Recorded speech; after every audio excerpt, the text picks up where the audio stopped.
Hello, everybody. Welcome to DevOps Speakeasy at KubeCon. My name is Peter McKee. I work at JFrog as a developer advocate. Today I have Matthew with me. Matthew, introduce yourself. Hi, I'm Matthew Vincent. I'm a senior DevOps engineer over at Epic Games, formerly at Basecamp, and used to be an archaeologist. Very interesting. We'll get to the archaeologist in a minute. But so DevOps at Epic Games. Epic Games, what are you guys doing over there? Are you working on online games or? Yeah, well, you know, the classic Fortnite stuff. I don't mess with that. I just work on like helping devs get their work done. Yeah. But yeah, I mean, it's a really exciting space to be in today. Cool. Okay, so we started talking a little bit earlier, and I said we got to stop because I want to put it on camera. But yeah, you were talking about kind of like where DevOps might be going and infrastructure and things like that. Yeah, we'd love to hear your thoughts. If we harken back to old days, you know, as an archaeologist, we always got to look at the history of things, right? Yeah. So back in the day, you know, literally it's like, you know, you were going to put something out there in the world. You're building your server or your server farm or whatever, and it was kind of a permanent place. It wasn't going to go anywhere, right? Right. And then all of a sudden, it's like this whole idea of like virtual machines came around. It's like, okay, cool, I can just like spin up this server, and when I'm done, just throw it away. Right. No problem.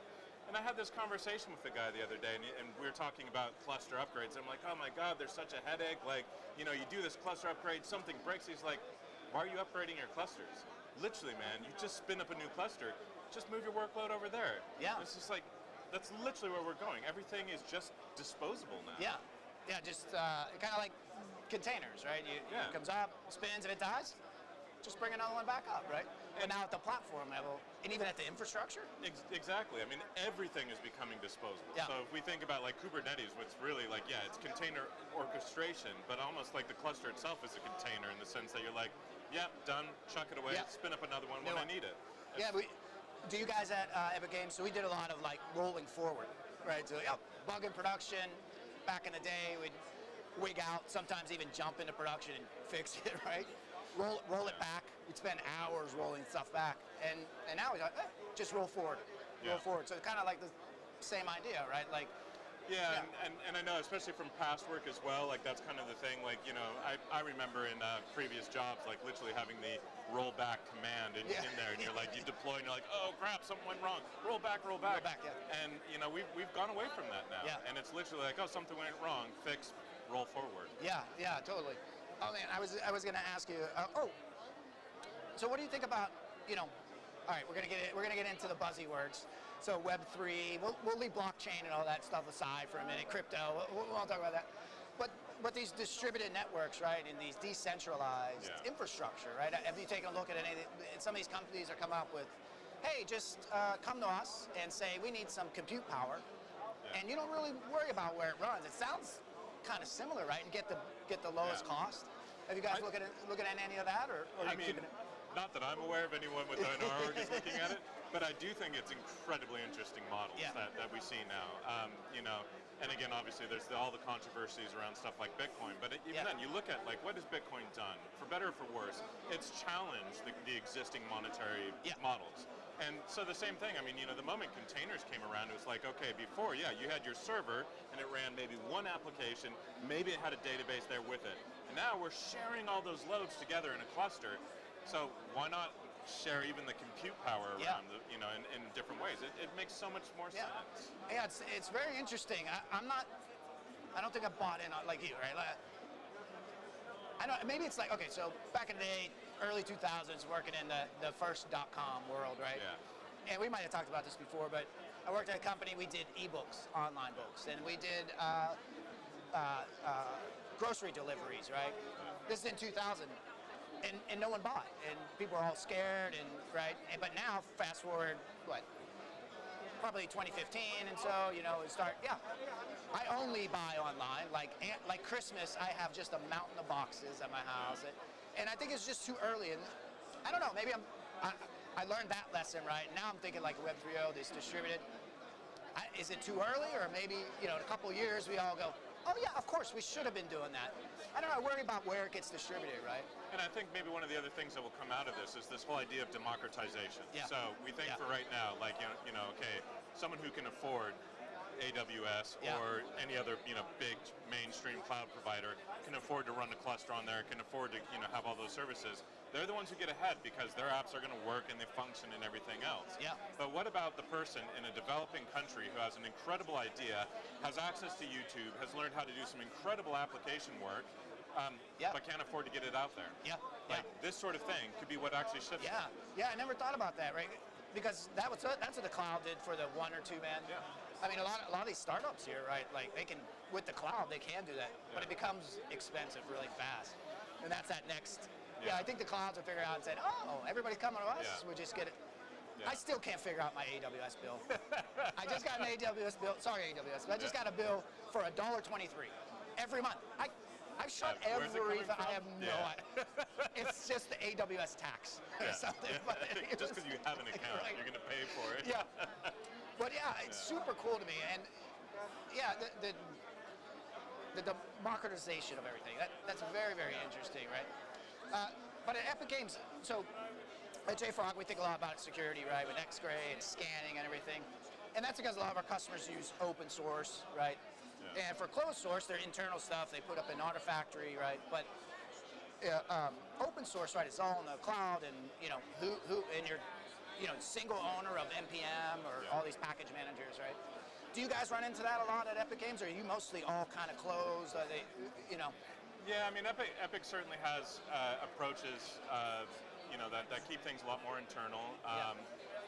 But again, I mean, we look at this whole idea of like open source. It's of course one of those things that really has shifted the way that we work, right? Yeah. Whether that tooling is hosted internally, whether it's external tooling, however that's managed, whatever it might be. But again, that's also democratization. If you think about it, like back in the day when Word was the only way to write a document, and then all of a sudden, Open Office came along, and it's like, oh my God, I can open a Word document here. Yeah. But of course, there is always the risk. Like, I run into the problem all the time with legacy software. You're like, okay, cool, I got to move this application. All right, I'm gonna, bundle my application, or I'm gonna brew, or whatever it is that you're running, and all of a sudden, oh no, that package doesn't exist anymore. Yeah. That version's been removed. Yeah. Well. And then what do you do? Yeah, and then it. Oh, yeah. I won't talk about a previous life, job in a previous life, but yeah, we ran into that a lot. Wait a minute, you just can't take my app that I wrote 20 years ago and just throw it in a container and run it? No, that's a little more complicated, but yeah. Well, cool. Okay. Can we talk about like how you guys run production, how like Fortnite is run, and at what scale, or no? I'm totally cool with no. Yeah, pretty much a no, and mostly also just because I don't really know. Oh, okay, cool. Yeah, it's a lot of what my role is really helping to facilitate our developers get their job done. Yeah. But already in an organization that scale, like I might really just be looking at one tiny little piece of the pie, and just working on that one thing. What do you see as the most hardest thing that devs are struggling with? Deploying, or because they can write code. Yeah, we're good at that, but.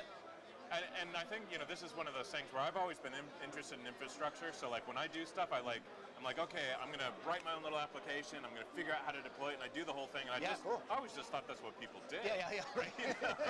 And now I'm in a place where it's actually no, the devs just want to dev. They just want to write code. They don't want to worry about that part. Yeah. And I think we're and I think as an industry as a whole, we're looking at like how do we start providing everything that we get with containerization and Kubernetes, but in a way that like, how Heroku used to do it back in the day. You would just be like, oh yeah, push, and Heroku just took the whole thing for you and would do it, and there was this kind of magic that would happen with that, but we now need that with the Kubernetes side of things. Yes, 100%. Where that magic is happening there, and no one has to worry about, oh yeah, I got to write this YAML and I've got to get a Helm chart. Like, no, just, I want to just do this and make it happen. Yeah, and honestly, Kubernetes I know enough to be dangerous, right? I'm not an ops person, right?